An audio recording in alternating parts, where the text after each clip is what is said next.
எனக்கு ரொம்ப நாளாவே இந்த கேஸ்ட் அயர்ன் பாத்திரம்லாம் சொல்கிறாங்க இல்லையா, அது வாங்கணும்னு ரொம்ப ஆசைங்க.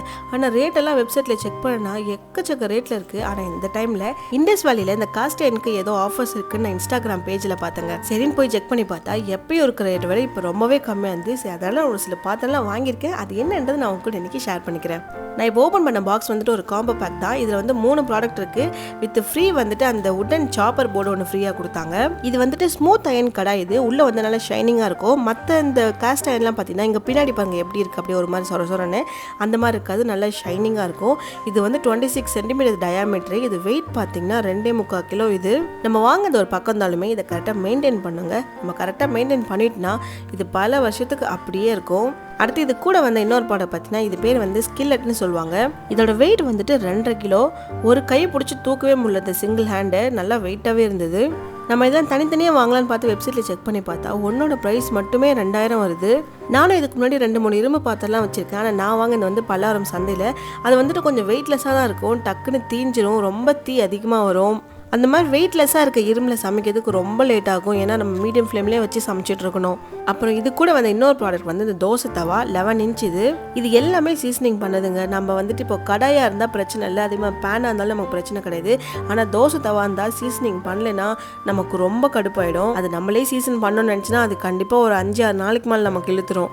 அடுத்து இந்த ஆடை வந்து நான் தனியாக போட்டேன். இது வந்து காம்போ கூட வரல, இது சிங்கிள் மட்டும்தான். இது வந்துட்டு ஒரு டீப் கடாய். இது நல்லா கொஞ்சம் பெருசாகவே இருந்தது. இதோட வெயிட் வந்துட்டு 3.25 கிலோ. இது 5-6 பேருக்கு சமைக்கலாம், அதுவுமே சீசன் பண்ணது தான். கடைசியாக வந்துட்டு ஒரு ஆப்பக்கல் போட்டேங்க. என்கிட்ட நான்ஸ்டிக் ஆப்பக்கல் இருக்குது, ஆனால் நான் அதை யூஸ் பண்ணுறதே கிடையாது. ஏன்னா அதில் அதிகமாக தீ வைக்கும் போது ஒரு மாதிரி பிளாஸ்டிக் ஸ்மெல் வரும் அதில்.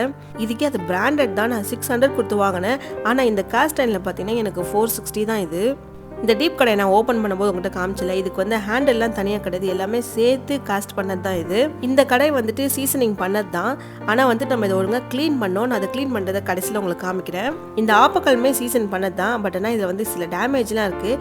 இது அப்படியே ரிட்டர்ன் போட்டிருக்கேன். இத்தனை ப்ராடக்ட்ஸ் வாங்கினாலும் நமக்கு ஒரு சில பாயிண்ட்ஸ்லாம் ஆட் ஆகும் இந்த இண்டஸ் வேலியில். ஸோ அதை வச்சு நான் இந்த ஹேண்டில் வாங்கினேன், இந்த சிலிக்கான் ஹேண்டில்.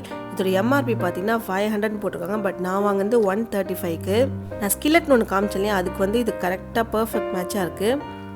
இந்த காஸ்ட் அயர்னில் சமைக்கும் போது சமையல் சீக்கிரம் முடிஞ்சிடுது, டேஸ்ட்டும் சூப்பராக இருக்குது. இப்போ தான் எல்லாருமே அட்வைஸ் பண்ணாங்க இரும்பில் சமைச்சு சாப்பிட்டுங்க, அதுதான் உடம்புக்கு ரொம்ப நல்லதுன்னு. சரி இதெல்லாம் ஒன் டைம் இன்வெஸ்ட்மெண்ட் தானே, இதுக்கப்புறம் நம்ம எங்கே இதை வாங்க போகிறோம், இதெல்லாம் அப்படியே மெயின்டைன் பண்ணி வச்சுக்க வேண்டியதான். இந்த நான்ஸ்டிக் கடாய், தோசை தவா இதெல்லாம் வாங்கி நமக்கு சமைக்கும் போது கொஞ்சம் கூட ஒட்டாது. ஆசையாக இருக்கும், பரவாயில்ல ஈஸியாக வந்துருச்சு நமக்கு அப்படின்னு. ஆனால் இந்த நான்ஸ்டிக்கை பற்றி எல்லாம் தெரிஞ்சதுக்கு அப்புறம் தான் இனிமேல் அதை தொடவே கூடாதுன்னு சொல்லிட்டு எல்லாத்தையுமே இரும்பில் வாங்கியிருக்கேன். முடிஞ்ச வரைக்கும் நீங்களும் தயவுசெய்து இந்த நான்ஸ்டிக்கை கொஞ்சம் அவாய்ட் பண்ணிவிட்டு இந்த மாதிரி கொஞ்சம் கொஞ்சமாக மாற்றிக்கோங்க. தோசை தவா வந்துட்டு முன்னாடி சீசன் பண்ணியிருந்தான்னு சொன்னேன். ஆனால் என்ன தான் சீசன் பண்ணாலுமே அதை நம்ம ஒழுங்காக க்ளீன் பண்ணோம். சும்மா லைட்டாக டிஷ் வாஷ் போட்டு கொஞ்சம் சாஃப்டான ஸ்பாஞ்சை வச்சு க்ளீன் பண்ணாலே போதும். நான் அந்த காம்போ ஆஃபர் சொன்னேன் இல்லையா, அது வந்துட்டு ஸ்மூத் அயர்ன். அதுக்கு நம்ம இந்த மாதிரி ப்ரொசீஜர்லாம் பண்ணவே தேவையில்ல. ஆனால் இந்த டீப் கடை இருக்குல்ல, இது வந்துட்டு உள்ளே வந்து ஸ்மூத் கிடையாது, நல்லா கொஞ்சம் சொரன்னு இருக்கும். இதில் வந்துட்டு இந்த மாதிரி ஆனியனை கட் பண்ணி போட்டு நல்லா வதக்கிக்கிட்டே இருங்க. நல்லா வெங்காயம் கருகிற வரைக்கும் வதக்கிட்டு தூக்கி போட்டு டிஷ் வாஷை போட்டு நல்லா ஸ்க்ரப் போட்டே தேய்ச்சி எடுத்துக்கோங்க. அதுக்கப்புறம் தண்ணியெல்லாம் தொடச்சிட்டு நல்லா டிஷ்யூ வச்சு தொடச்சி பாருங்கள், ஃபுல்லாக க்ளீன் ஆகிடும். இப்போ கடைசியாக கொஞ்சமாக எண்ணெய் விட்டுட்டு ஃபுல்லாக சீசன் பண்ணி எடுத்துக்கோங்க. நல்லா எண்ணெய் தடவி வைக்கணும், தடவலைனா அப்படியே டக்குன்னு துரு பிடிச்சிடும். ஹேண்டிலையும் தேய்க்கணும், பின்னாடி திருப்பியும் தேய்க்கணும். ஸோ மொத்த கடாயுமே ஃபுல்லாக ஆயில் அப்ளை பண்ணி வைங்க. இந்த மாதிரி நீங்கள் மெயின்டைன் பண்ணிங்கன்னா கடைசி வரைக்கும் அப்படியே இருக்கும்.